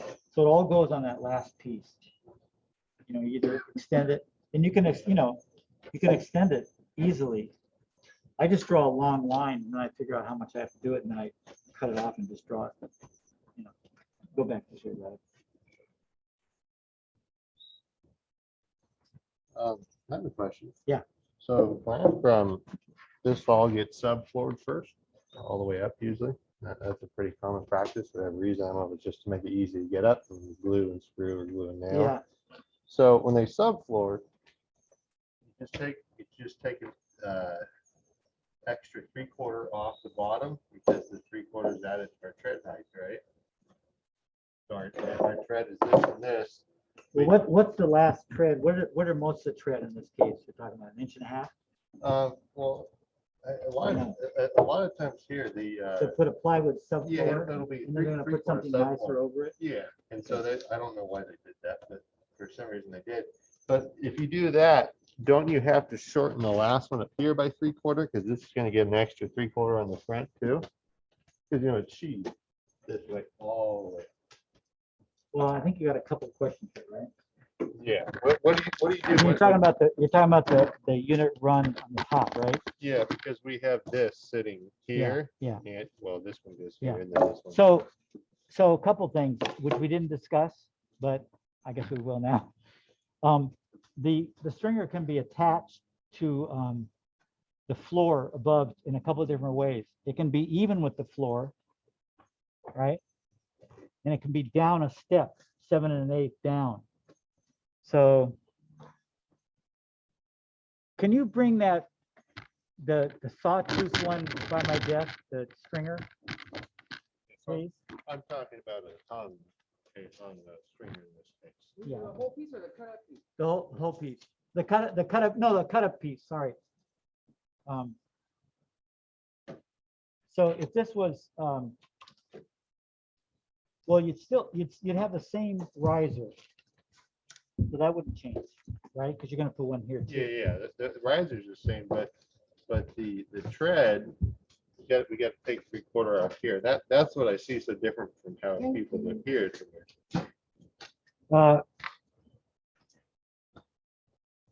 No, you would consider, how I would do it Mhm. is, I would consider the tread to be this and the finished tread.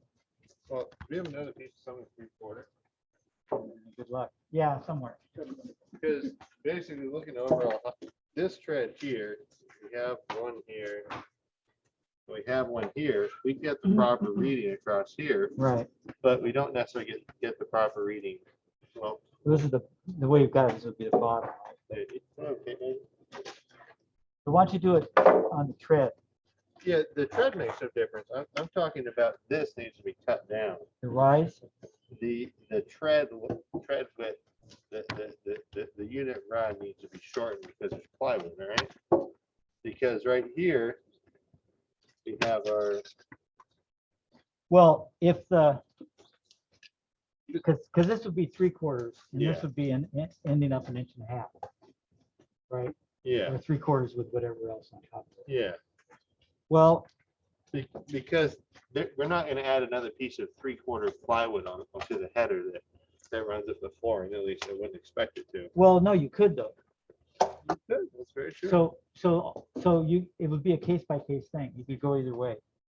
So let me show them what that Okay. means. Where'd that piece go? Oh, there. Someone's Trying it going. out. That's fine. Um,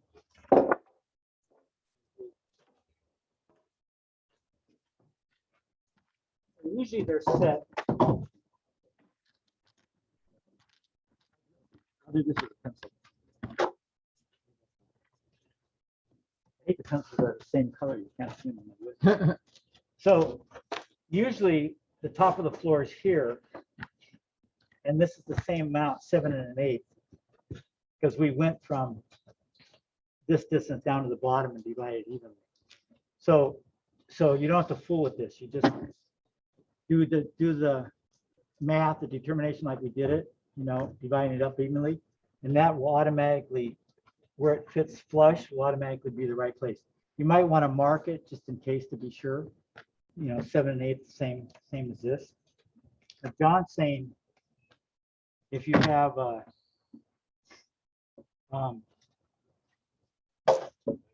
3/4. You have a 3/4. Sunriser. you have a 3/4 riser. And then, so he's saying, if you didn't put a riser on here, you could. Because especially, this will be framing. If it's a new house or new area, this will be framing. And you're gonna put this on the framing, so you want to cover the framing with something.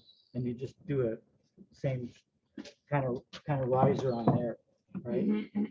But if you're for some reason you have this already finished, I can't think of a time you would, but you might, then you could cut this 3/4 less, so you wouldn't be cutting it off with an added riser.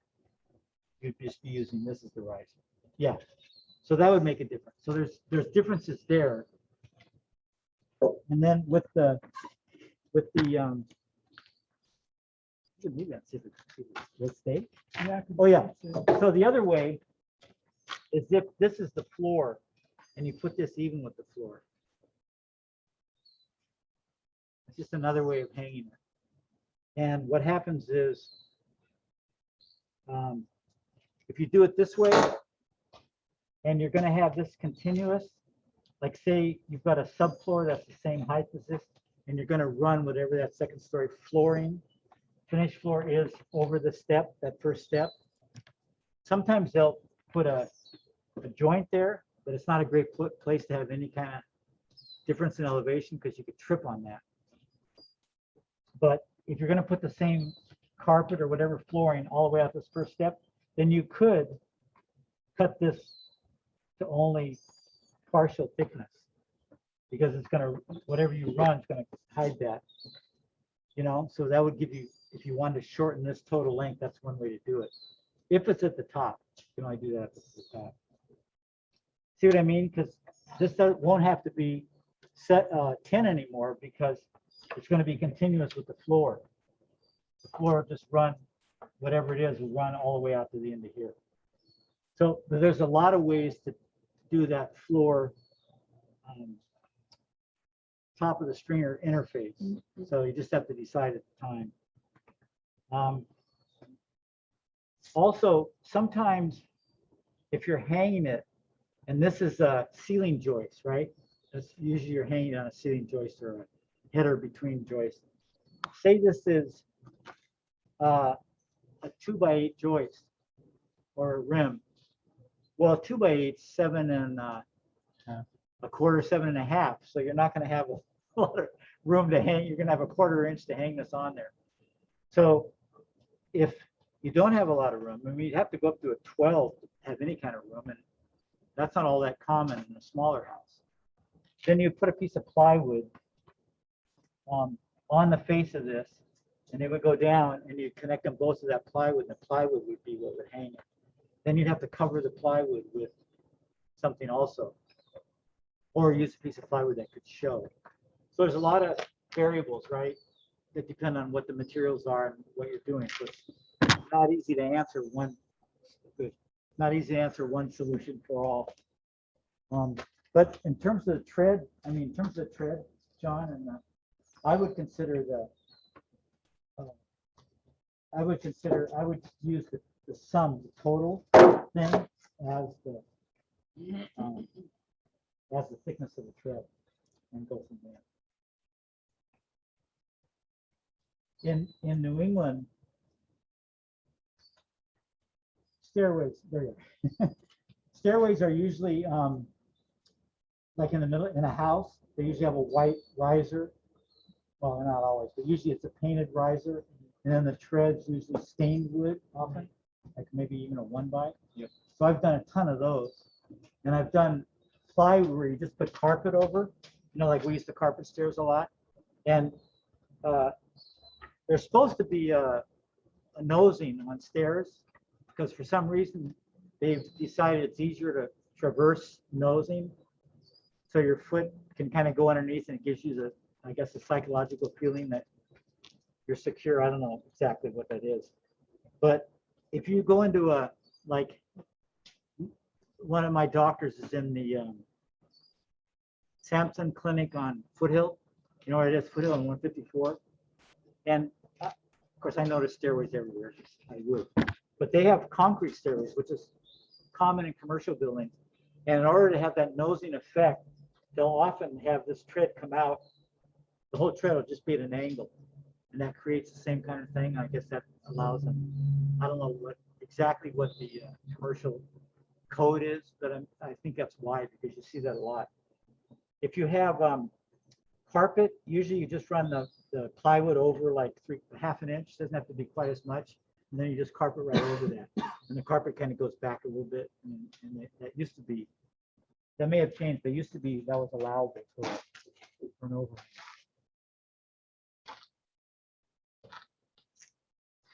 Any other questions? One night shot for those, at least to give you an idea. Cutting these, same as the Prince Mouse. rafter. Yeah, you can't overcut, so you go to the end, then you get the jigsaw and finish it. What's the best way to hang? Because that's weird, because they require, I think it's 4 inches, might even be 3.5 of meat along there. That's minimum. And if it's either 4.5 or 3, these cuts don't enter that zone. So you'd think that wouldn't make a difference, right?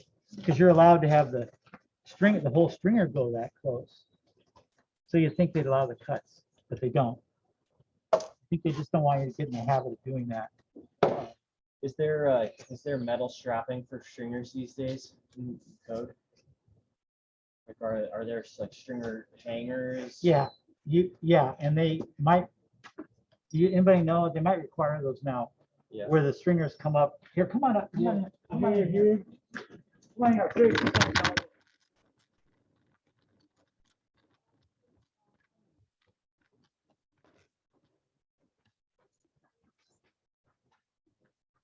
Ready?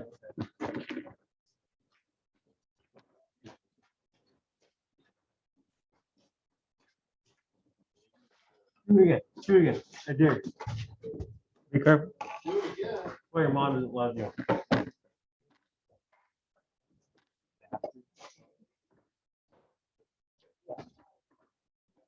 So, we were talking about this earlier. So when you have a platform, oh, sorry. Oh, wait on Michael. I really appreciate you guys doing that. So when you have a platform, Ben was asking us earlier, you can't change the rate, the unit rise, unit run on this one from this one. That's all be the same, which means you're taking the height from there all the way to the ground, dividing it up evenly. And then, and this platform has to hit right where unit rise is designed to hit. That's how you establish the height of the platform. Just figure out where top of the stringer is. And that's gotta be. And exterior stairs, as a lot of you know, have done stairways for outside decks and camps up on the mountains or whatever. They're usually always just a stringer and a tread, usually 2x, no riser. It's pretty common outside stairway. And when you're outside, like up in the mountains, you may not have a level ground where your stair starts. So they allow you a certain distance to make one side of the stringer different than the other. I think it's like 3 inches, pretty decent. So I think you go with the maximum height on one end and go lower on the other side. But they don't want you to have to climb, but they don't mind a small step. They do allow you outside. And I think this one you can see it a little bit. And you have, as far apart as you space the stringers. They're usually 3 foot. Sometimes you can get away with 1 in the middle, 3 altogether. But since this was wider, and I knew there'd be a lot of students going up to look at the solar, I just put a lot of about a foot apart. Just safe side. Which is a pain in the ass because all these bottom ones cut differently. And nobody's died going up this. So Yeah. hey, not so high. Easy there. I shall let John go after. So I think we're okay. There's a whole bunch of constraints about railings, but we don't need to do that. That's too much. And the space between these has to be a certain. Basically, they don't want babies to get their heads in there and get caught for it. Babies' heads are pretty malleable still, they can squeeze them, and then they can't come out. So, yeah. Well, in between, it's like 4 inches, I isn't think it? it's, well, yeah, I think it's 4. Yeah, don't bring your baby to Elfcat. They're like 7. Yeah. And there's all kinds of regulations for everything else this height.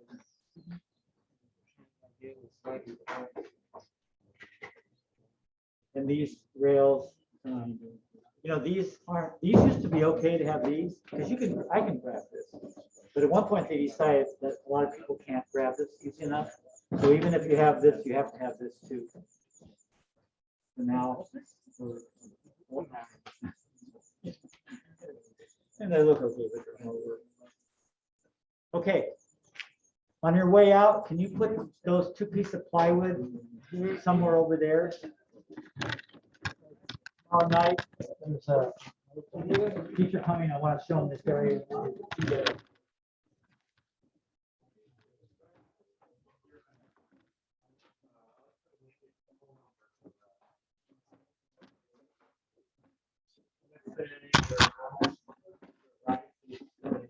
I did that on purpose.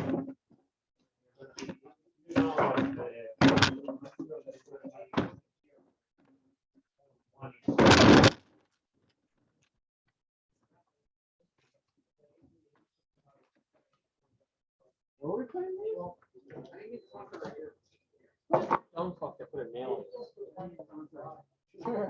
Oh, someone needs to. This is right.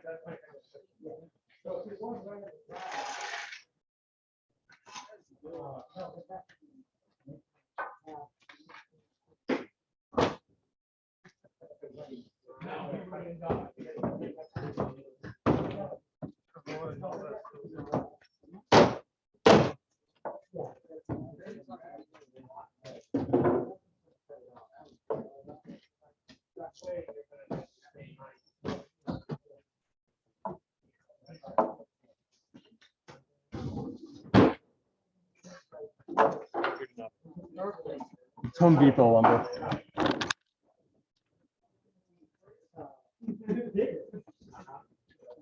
See what you missed out on, Michael?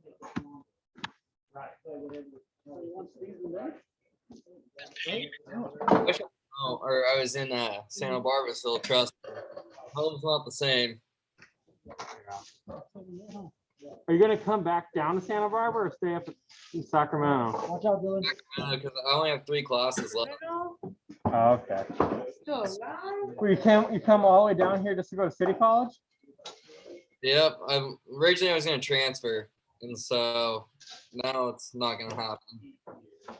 Okay. And I'm just working full time now. I basically have my job for the rest of my life. So finish up with this Yeah. again. So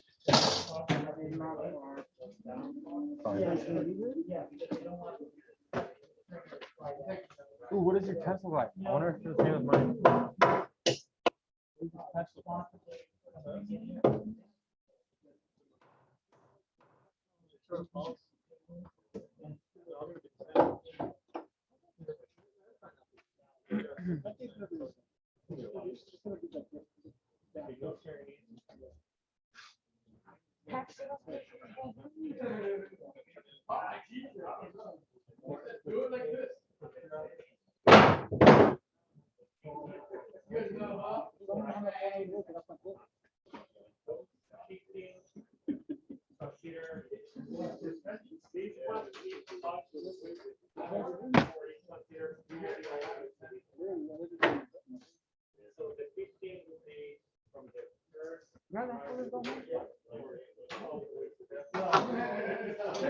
Don't go over there, whatever you do.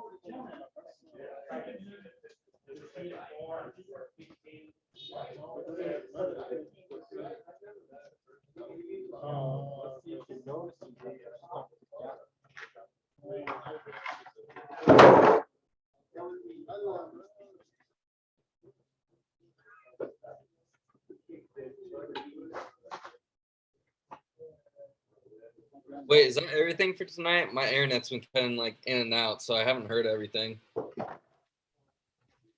What? Is that everything for tonight? I think so. Oh, okay. My internet's been cutting in and out, so I can't hear everything. Liar. Oh, yeah, they're just talking about needless stuff. Oh, okay. That's it. Yeah. All right, then sounds good. Thanks for doing the camera. I appreciate it. Yeah. All right, then. Later.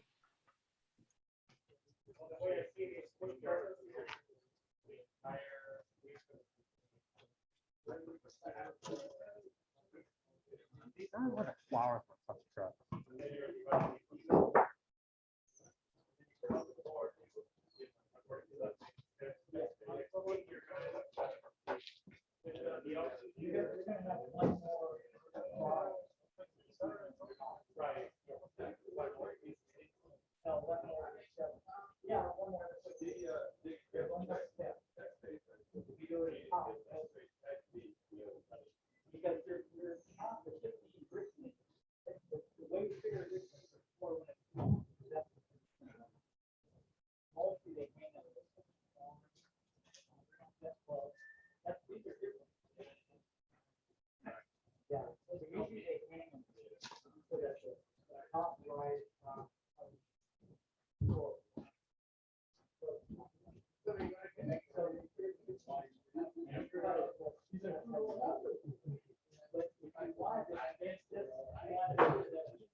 We're just made out of scrap wood.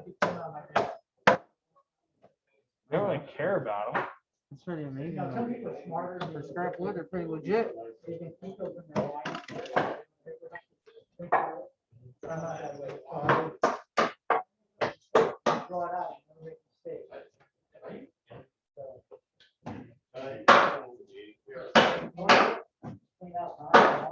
You tell Michael to go home?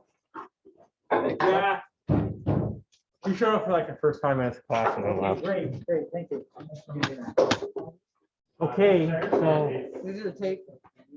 And you got all the stuff in? Oh, you guys are good. I'm gonna go home. Yeah.